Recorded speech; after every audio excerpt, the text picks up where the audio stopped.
الحمد لله نحمده ونستعينه ونستغفره ونؤمن به ونتوكل عليه ونعوذ بالله من شرور أنفسنا ومن سيئات أعمالنا من يهده الله فلا مضل له ومن يضلله فلا هادي له ونشهد أن لا إله إلا الله وحده لا شريك له ونشهد أن سيدنا وحبيبنا ومولانا محمدا عبده ورسوله أما بعد فأعوذ بالله من الشيطان الرجيم بسم الله الرحمن الرحيم قال الله تبارك وتعالى في كلامه المجيد وفرقانه الحميد الذين يؤمنون بالغيب ويقيمون الصلاة ومما رزقناهم ينفقون وقال الله تبارك وتعالى والذين يكنزون الذهب والفضة ولا ينفقونها في سبيل الله فبشرهم بعذاب أليم وقال النبي صلى الله عليه وسلم بني الإسلام على 5 شهادة أن لا إله إلا الله وأن محمد رسول الله وإقام الصلاة وإيتاء الزكاة وصوم رمضان وحج البيت من استطاع إليه سبيلا آمنت بالله صدق الله العظيم وصدق رسوله النبي الكريم ونحن على ذلك لمن الشاهدين والشاكرين والحمد لله رب العالمين.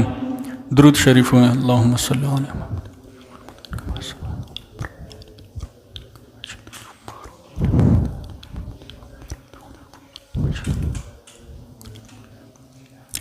محترم مسلمانان ورونو، نبی کریم صلی الله علیه وسلم په دې حدیث مبارک کې 15 شیونه داسې ذکر کړي دي چې هغه د اسلام دپاره د بنا د بنیاد او د رکن حیثیت لري. یعنی په دې حدیث مبارک کې 15 بناګانې د اسلام ذکر کړي دي. په هغې کې اولنی نمبر بنا چې کومه ده د شهادتینو اقرار کول، یعنی د دې خبرې اقرار کول چې اشهد ان لا اله الا الله، زه گواهی ورکوم د دې خبرې چې د الله نه علاوه بل څوک د عبادت لایق نشته، و اشهد ان محمدا عبده ورسوله، او زه گواهی ورکوم د دې خبرې چې محمد صلی الله علیه وسلم د الله بنده او د الله رسول دی. نو اولنې خبره د شهادتینو اقرار کول. دویم نمبر کې د منځ قیام کول، اقامت د مانځه کول. دریم نمبر کې د زکات ورکول، او څلورم نمبر کې د رمضان د میاشتې روزه نیول، او پنځم نمبر کې وحج البیت من استطاع الیه سبیلا، د بیت الله شریف حج کول په هغه چا باندې څوک چې د دې د لارې استطاعت او طاقت لري. نو دا 15 شیونه نبی کریم صلی الله علیه وسلم د اسلام د پاره بناګانی ذکر کړي، بنیادونه ذکر کړل او ارکان د اسلامي ذکر کړل. په دې 15 شیانو کې به مونږ نن دریم نمبر کې رکن ذکر کوو چې هغې ته رکن د زکات ویل کېږي. زکات ورکول دا د اسلام په ارکانو کې یو اهم بنیادی او ضروری رکن دی. د کوم ارکان چې په دې حدیث مبارک کې ذکر شول، په دې کې ځینې ارکان داسې دي چې هغوی تعلق د انسان د بدن سره دی، لکه مونځ شو او روژه شوه چې دا په بدن سره ادا کیږي، په دې کې مال او دولت نه خرج کیږي. او ځینې ارکان داسې دي چې د هغوی تعلق د مال سره دی، خالص مال په هغې کې خرج کیږي، لکه زکات شو. او ځینې ارکان داسې دي چې هغه بدن او مال دواړه په هغې کې خرج کیږي، لکه حج او جهاد چې په دې کې د انسان مالم لګي، د انسان بدنم پکې استعمالیږي. نو د زکات تعلق د اسلام د هغو ارکانو سره دی چې د هغې تعلق صرف د مال سره دی، په هغې کې مال خرج کیږي. نو نن بیان کې به مونږ د زکات متعلقه مسائل، د زکات فضائل او فواید، او د زکات د نه ورکولو نقصانات ذکر کوو، او ورسره چې کوم ضروری مسائل دي د زکات چې کله به زکات واجبیږي، په چا واجبیږي، څنګه به ادا کیږي، چاته به ورکولی شي، دا ټول به انشاءالله ترتیبوار ذکر کوو. نو اولنې خبره د زکات معنا چې زکات څه ته ویل کیږي. نو د زکات ټکی خپل معنا په عربي ژبه کې د پاکي په معنا سره راځي او د زیاتوالي په معنا سره راځي.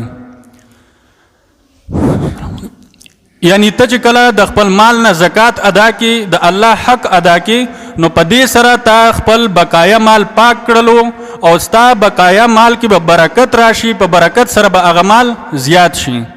نو د زکات لفظ خپل معنی ده پاکواله او زیاتواله. او په اصطلاح د شریعت کې زکات دې ته ویل کېږي چې د یو خاص سړي په خاص مال کې خاص حصہ لازمیدل. یو خاص سړي په خاص مال کې خاص حصہ لازمیدل. خاص سړی د شریعت په نظر کې هغه څوک دی چې شریعت چاته مالدار وایي نو دا خاص سړی شو. او خاص مال هغه دی چې په هغې باندې کال تیر شي.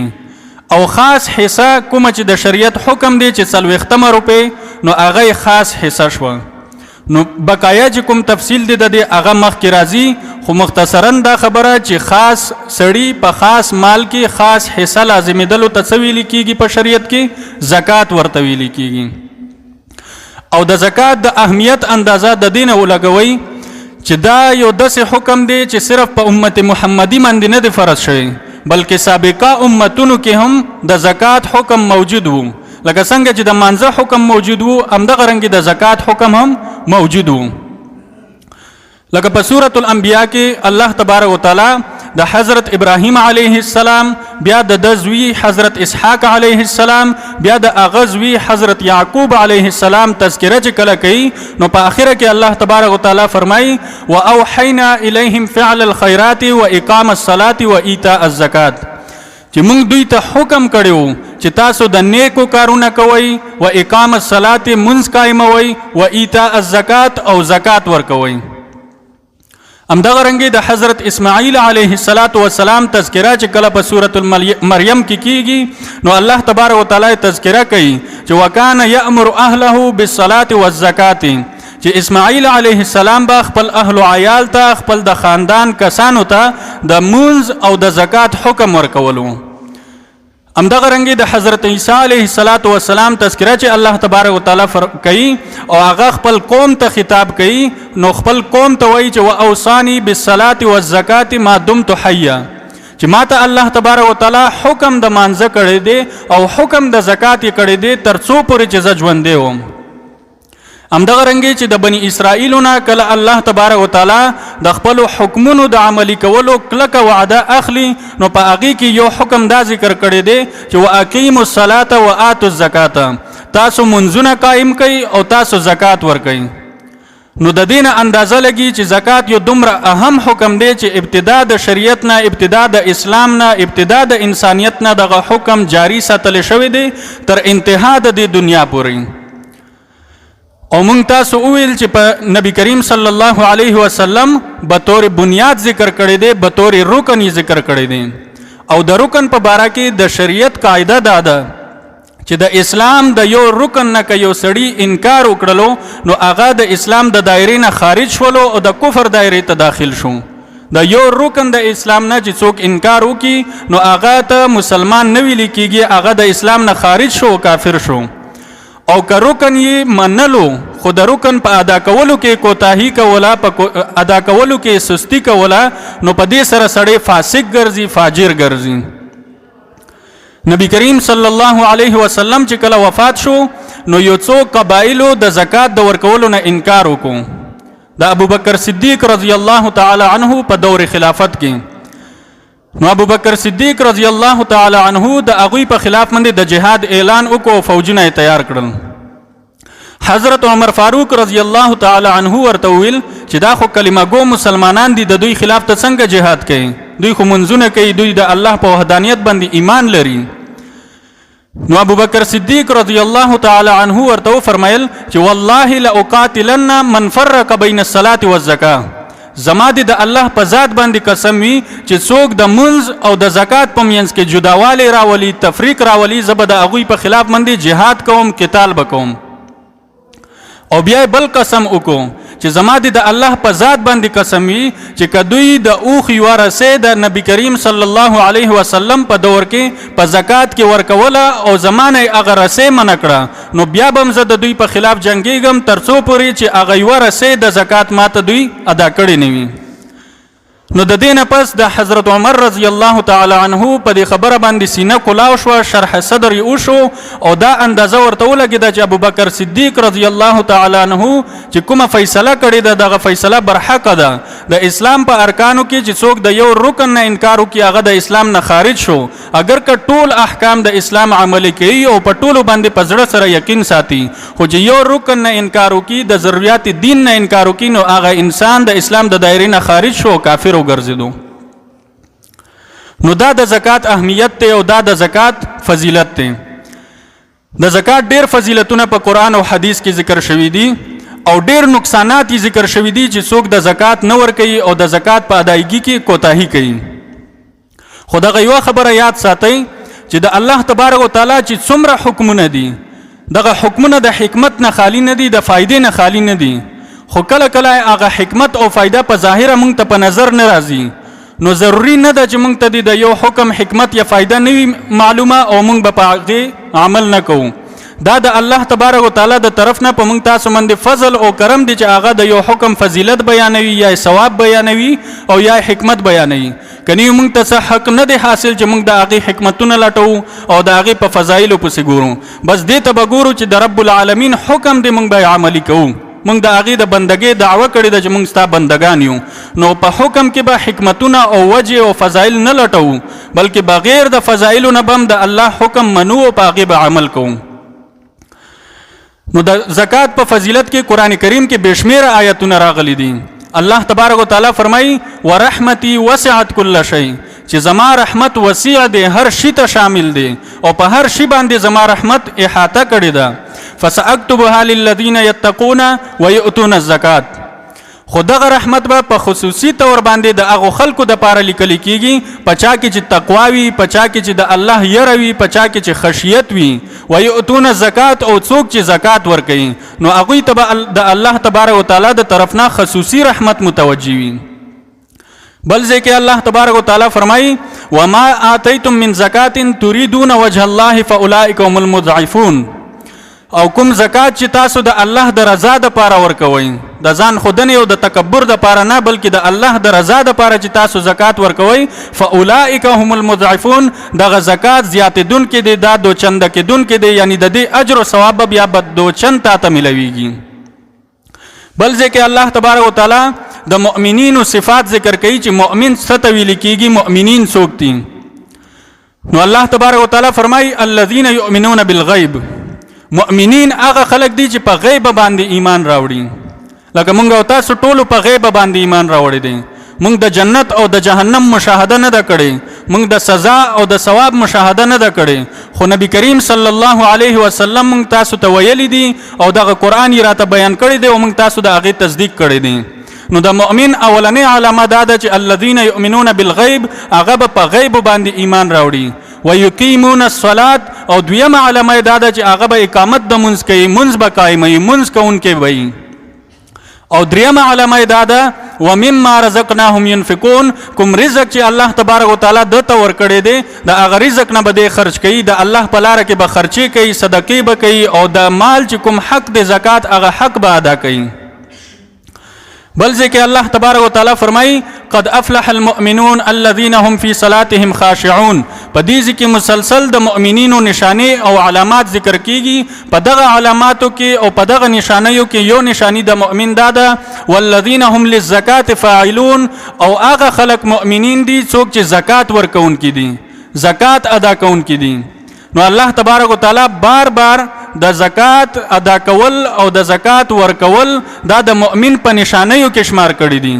قرآن کریم کې چې هر چرته د منځ ذکر شوی دی ورسره متصل د زکات حکم شوی دی. د دې وجنه حضرت ابوبکر صدیق رضی الله تعالی عنه چې کوم قسم کړي او چې څوک چې د منځ او د زکات په منځ کې فرق کوي د هغې په خلاف به زه جهاد کوم. په دې وجه فرمایلی وو چې الله تبارک وتعالی تقریبا په 80 ځایونو کې منځ او زکات په یو ځای ذکر کړي دي. نو چې الله تبارک وتعالی په یو ځای ذکر کړي دي بل چاته ولې دا اختیار حاصل دی چې هغه په دواړو کې تفریق او جدایي راولي؟ نو دا د زکات فضیلت وو. بل ځکه الله تبارک وتعالی فرمایي چې خذ من اموالهم صدقه تطهرهم بها وتزکیهم، چې په دې زکات سره د انسانانو د مال پاکیږي، د انسانانو د مال محفوظ کیږي. نبی کریم صلی الله علیه وسلم ته دا حکم شوی دی په دې آیت کې چې د دوی د مالونو نه ته زکات وصول کا او په دې سره دوی پاک کا، یعنی دوی د ګناهونو نه پاک کا یا د دوی مال د الله د حق نه پاک کا.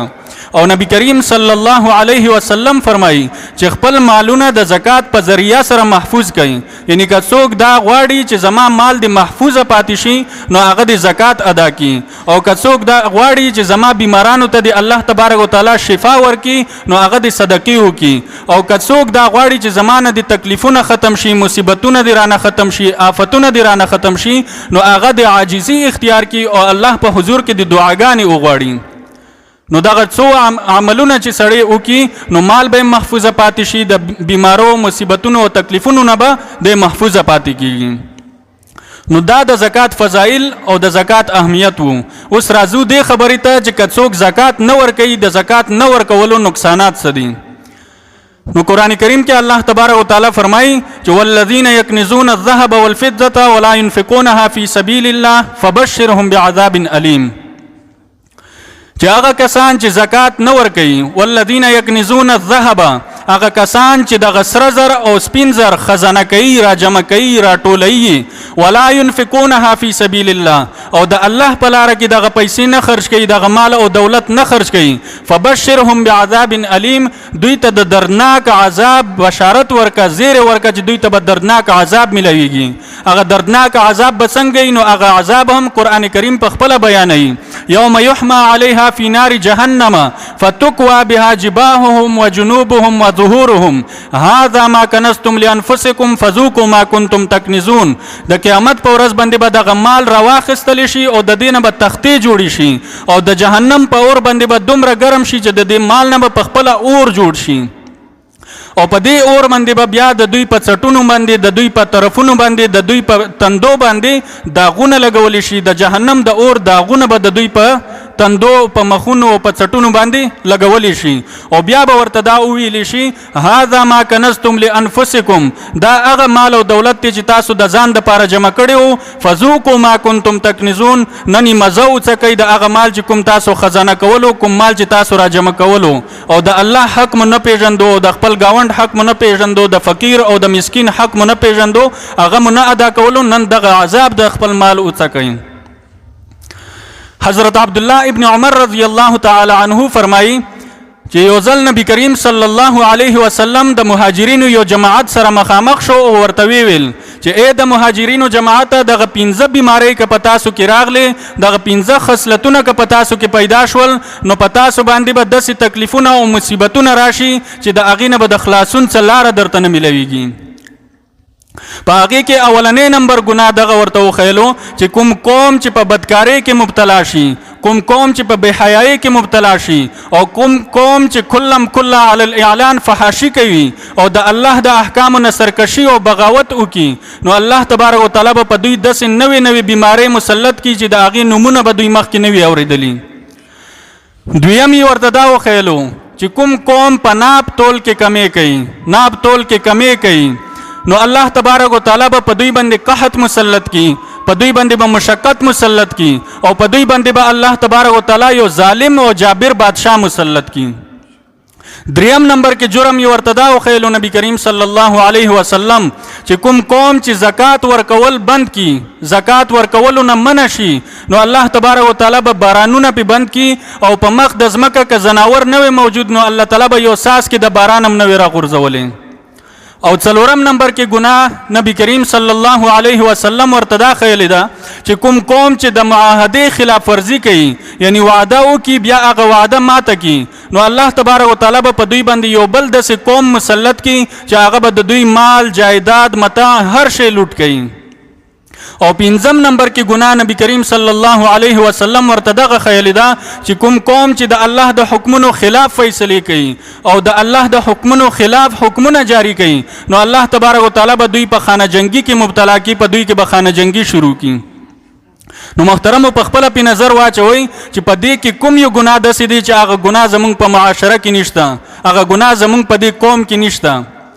فحاشی وګوره، عریانی وګوره، بے حیايي وګوره، هر طرف ته فحاشی، بے حیايي او عریانی عامه ده. کله علی الاعلان د الله د حکمونو بغاوت کیږي، سرکشي کیږي او خپل عزت خرڅوي د دې لپاره چې ماته شهرت ملاو شي، زما فالوور زیات شي، زما سوشل میډیا اکاونټس مخکې لاړ شي او ماته آمدن راځي. خپل عزت خرڅوي د یو څو ډالرو لپاره، د خپل شهرت لپاره خپل عزت خرڅوي، د خپل عزت سودا کوي. د ناب تول کمی وګوره زمونږ په معاشره کې څومره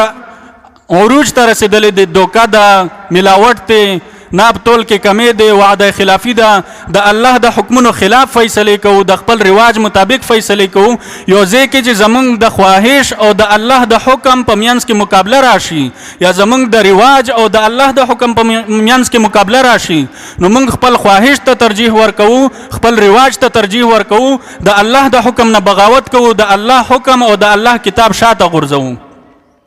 د الله کتاب موږ صرف دې د پاره راخسته لکه څنګه چې بنی اسرائیل راخسته وو چې صرف قسمونه به پکول او څو رسمونه او رواجونه به د الله په کتاب باندې پوره کول، نور دغه کتاب دوی شاته غورځولې وو. نو د الله کتاب یو څو حکمونه موږ تاسو راخسته دي د عبادتو په باب کې، کومنس کوو نو د الله د حکم مطابق کوو، که زکات کوو، که حج کوو، نو دغه شیونه خو د الله د حکم مطابق کوو. خو معاملات زموږ د الله د حکم خلاف، د کور ژوند د الله د حکم خلاف، د معاشري ژوند د الله د حکم خلاف، زمون کاروبار د الله د حکم خلاف، دا ټول شیونه د خپل خواهشاتو مطابق دي. ځکه خو الله تبارک وتعالى قرآن کریم کې فرمایي افتؤمنون ببعض الكتاب وتکفرون ببعض، آیا تاسو په بعض کتاب باندې ایمان راوړئ او د بعض کتاب نه کفر کوئ او انکار کوئ؟ فما جزاء من يفعل ذلك منكم الا خزي في الحياة الدنيا ويوم القيامة يردون الى اشد العذاب وما الله بغافل عما تعملون. څوک هم چې داسې کوي، څوک هم دغه عمل کوي،